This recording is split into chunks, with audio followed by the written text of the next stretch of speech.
Hello everybody, welcome to the channel. It's Canadian Edition here. Today we're going to be looking at some British vehicles, an overview of the British tech tree, and if Britain is a nation you want to play or not. So we'll start in the lower ranks here. Um, I have a lineup built around the Daimler armored car, which is an excellent vehicle. It's a 1.3, so it plays with the A13.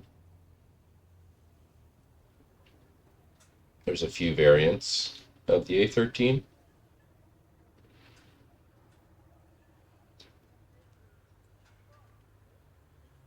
And if you really want, you can put some light AA in there. Um, but yeah, as you move up through the ranks, you get to the Crusader here, and you get your first light tank, which certainly looks a little weird.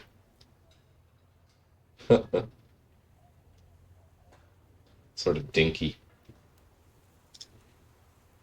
But Britain in general, they really focus on gun depression. They have some mobility for sure. Uh, their shells are generally the AP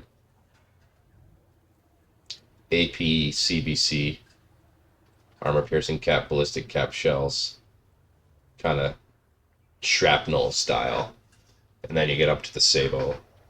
They don't actually have a lot of standard high explosive shells like you see here on the Sherman. They have one because it's a American tank, but they don't have a lot of these explosive shells here with actual TNT.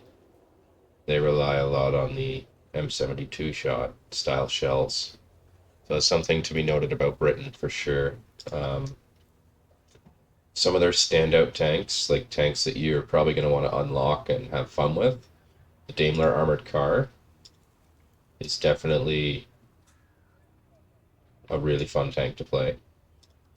I would also recommend the Cromwell. This is a classic British tank. It looks very familiar to some people, I'm sure. Very, very mobile indeed. I would recommend Cromwell for sure. I would also recommend the Crusader tanks, particularly this tank here will play nicely with the Cromwell because it has a 57 millimeter 6-pounder gun. The downside is you only get 3 crewmen, so be careful there.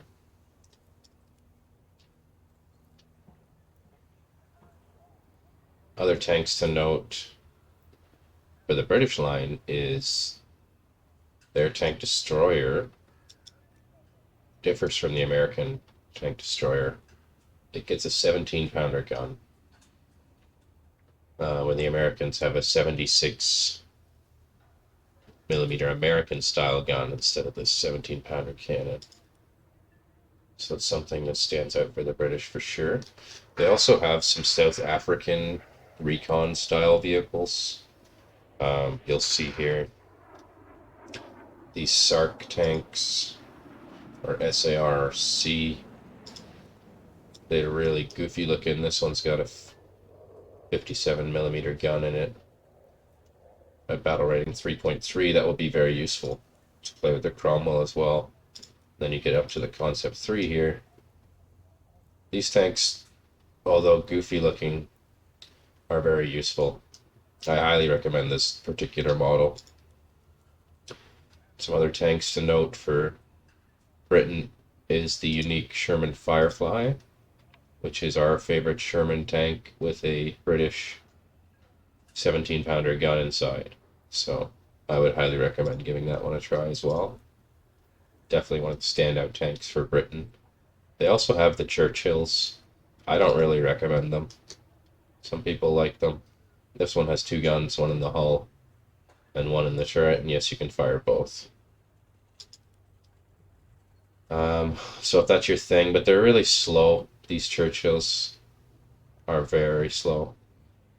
So can't say I recommend them. In terms of premium tanks, they're more or less just copies of the regular tanks. You can see a Crusader here, or sorry, a Cruiser here. Not a Crusader. This is the Crusader. And there's a Cromwell with rockets, Firefly. This one's sort of unique here.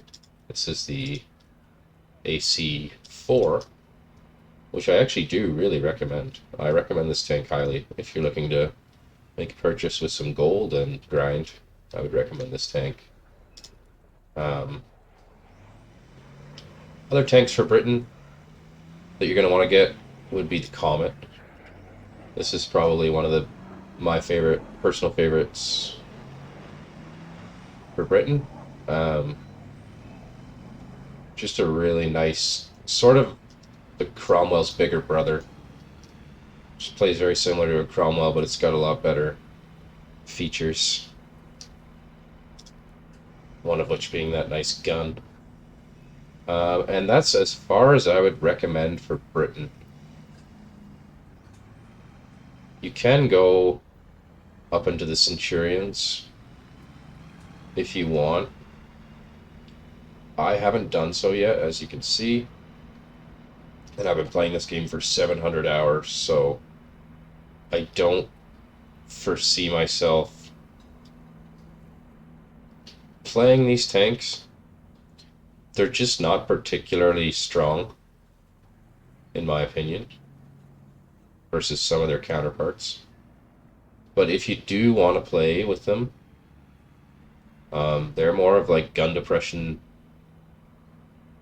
long range, quick firing sort of tanks. I wouldn't rely on their armor by any means. You can see this particular model comes with a nice Sabo shell, although it's not fin stabilized. But let's just see here. So when you get up to like 7.7 on Britain, you're going to be playing with Centurion tanks, which have very thin hull armor and turret armor, and it's very flat as well. So just for an example, some of the tanks you're going to be fighting against at that rank. So we're up at, what, 7.3 here, or 7.7? This is 7.7. So let's see, Russia's got the T-54s at that rank. So, and what shell do these T-54s get?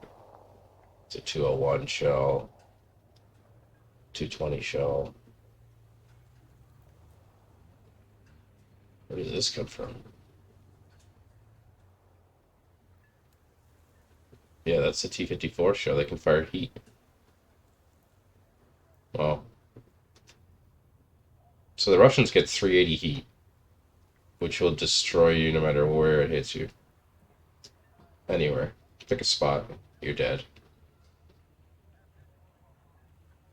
Unless they shoot you right in the gun. But yeah, that's a kill. Well, maybe not. But heat shell's not as great as we thought. Well, let's go back and see. This is probably more or less what they might fire. But even these ones will... Oh, if they fire them at your upper hull, you're safe. Lower plate would be a kill. And then anywhere in your turret. And that's really the problem, is a shot like that. You go to take a peek over a hill. But some advantages, if you do go up the British line, you get the 10 degrees, 20 degrees, right? For your gun depression elevation.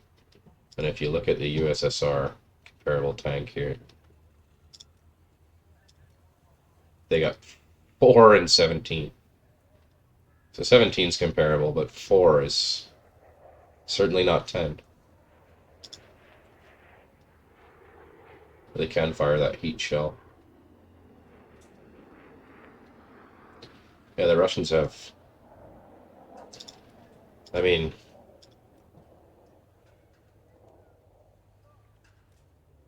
I shouldn't write off the British tanks. They're certainly...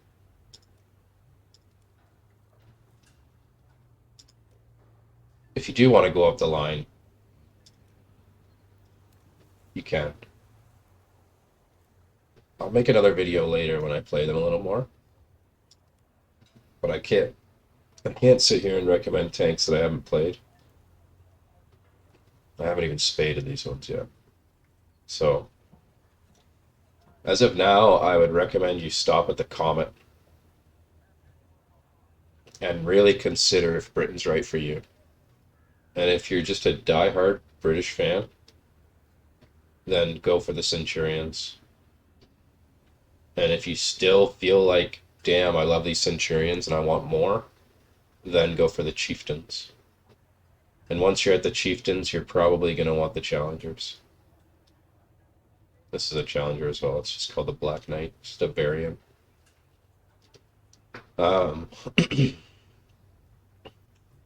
One thing I will say about these Challengers is they are huge. Look at the size of them.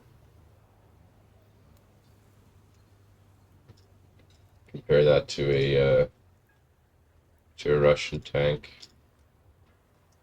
Right? They're huge. So yeah, definitely something to consider. One fun thing about Britain is they do have these like South African vehicles. You can see one here. You can also see there's a bunch here. They've got the Rui Cats. These I can recommend. I think these are great vehicles from what I've heard. Goes up to the TTD. Can't say I've played that one. Hey, look, a Canadian vehicle. Skink's Canadian too, isn't it? Commonwealth. Yeah, they have some exciting anti-aircraft guns as well. Like the Skink and the Staveric, whatever the hell it's called. So yeah, I mean, Britain for me has potential. I would like to eventually play the Centurions more. But first impression would be stop at the Comet. Like, that's what I did right now. And I'm having a lot of fun with the Comet. You get options. This shell will go through anything pretty much, and then that's your standard shell there. So we'll jump into a few games, and we'll go from there.